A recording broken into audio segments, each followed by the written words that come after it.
It's day 331. Today it's Friday. I'm in my gym. I'm still not working out yet because I have baby Giuseppe still. But I wanted to share with you today how I've been able to focus. I've been really focusing on my diet, especially since I haven't been able to exercise. So, one of the things that a lot of people that do AIP complain about is it takes a long time to cook.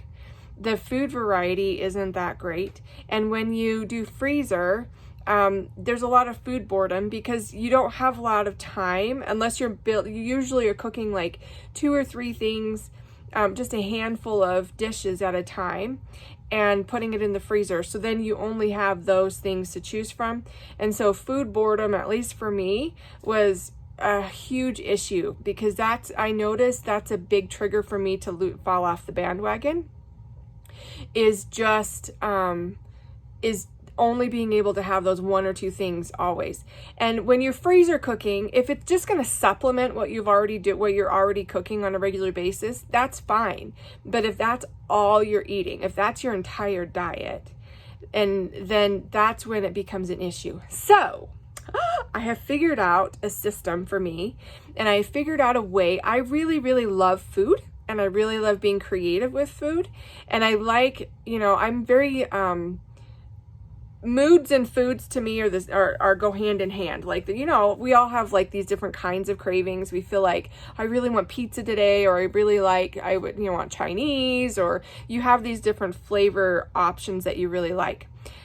So I like to be able to still have those and to still be able to look forward to my food and look forward to the meals and have like this whole like, what do I want to eat today? What do I feel like? Instead of going, well, I have 1, 2, and 3 options all the time for this month or for this week or whatever.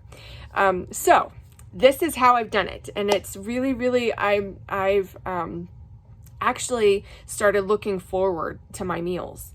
And so what I've done is I'm doing freezer cooking, okay? I am batch cooking in a sense, but it's deconstructed.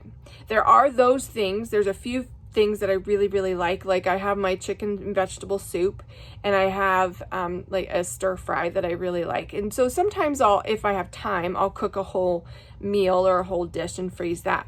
But on a regular basis, I primarily do deconstructed freezing or deconstructed cooking. So what I mean by that is I freeze everything in portions, but separately. So I have my proteins frozen in portions separately. So like I'll cook up a whole bunch of like grass-fed hamburger patties and then cut them in fourths and then freeze them like that. And then I can, if however much I want of meat that day, or hamburger or whatever, I can pull out however many quarters I want. If you want a whole one, then that's up to you, but it's portioned out in whichever way you want. I have chicken that's already cooked, either shredded or diced or sliced, however you like to do it. And then I also have some fish, different things. So I have my proteins cooked up and frozen separately. And then I have my sauces, so my different flavor combination. So sometimes I have a carrot and ginger dressing sauce. So if you want some more of like an Asian type of thing, I have a nightshade free marinara sauce. So that if I want like a tomato type of thing, and then so I have a variety of different kinds of sauces like pesto and different things, different flavor combinations. And so I have those frozen in like a 2 tablespoon to sometimes a half a cup, usually just 2 tablespoon portions, like an ice tray or whatever, for each of my sauces. And then I have my starches. And so I have I bake up some bake up some sweet potatoes and just put them in like a half a cup portions. And then, so I have sweet potatoes and cauliflower rice. I like to rice up my own cauliflower. And then ricing up cauliflower is just basically putting a whole cauliflower head slice it up so it fits into your food processor, and blending it and chopping it up until it's in small enough pieces that you like. That's it. So I have those. I have cauliflower rice.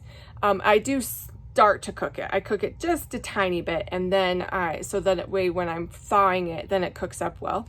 Then I also have spaghetti squash, and so all of those are in half-cup portions. And so not only is this something that makes it so that everything is portioned out so that you don't overeat at one time, because for me, overeating, it's actually something that can create a flare-up or make you drain your energy, because your body, it adds stress to your body.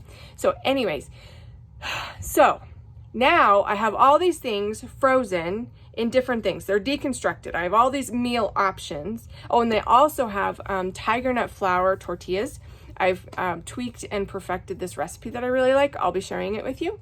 And these tortillas, you can either have them be soft like a regular flour tortilla, or you can toast them up in a toaster oven or bake them a little bit more and have them be crispy and similar to a crispy thin crust pizza crust. And so then you can have like a tostada or a flatbread or something like that. And so I have that also. So I have my flatbread options, tortilla options, my proteins, my starches, and my sauces. So my flavor, whatever flavor I like. So I have those all separate. And then when I go into my freezer, when it's time to eat, then I go to my freezer and I think, what do I want to do? What do I feel like eating? And you can just like throw all these things together, and it can be different all the time. And then as far as batch cooking goes on a regular basis, then I just cook something in a category that's running low. Like if I'm running low on proteins, then I'll cook up something. Like if I just have time to just put some chicken into the Instapot, let that go, shred it up, and then freeze it, then I have more proteins. And then if I have time to do like a little bit of a sauce, then sometimes the sauces is just throwing things into the blender, warming it up a little bit to let the flavors go, and then freezing it. Then I can do that. So then it becomes this revolving system, and all the flavors are changing. So then as you create more sauces and as you find more things that you really, that usually I always have sauces, always have proteins and my tortillas. And then I focus on making the sauces more versatile, because that's what really adds your different flavors. So that's what deconstructed freezer cooking has been a lifesaver for me. It allows me to still be creative. It allows me to still look forward to my food.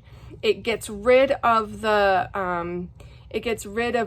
of the food boredom, and it allows you to be able to portion things out. So that way you know that you're not going to be overeating at one time. That's a big that's a big energy drainer for me. And so I eat more frequently throughout the day. If I'm hungry, I'll just I have smaller meals. That is better on my stomach these days. So it covers all of those bases, and it makes it so it's easier to maintain, and it's less cleanup because I'm just cleaning up from one thing, and it allows for a lot bigger options and more variety. So deconstructed freezer cooking, lifesaver for the AIP, or really anything. So anyways, I hope you guys, I know this is a longer video, but it's really, really, really been life-changing for me. So I hope it can be helpful for you, and I'll talk to you on Monday. Bye.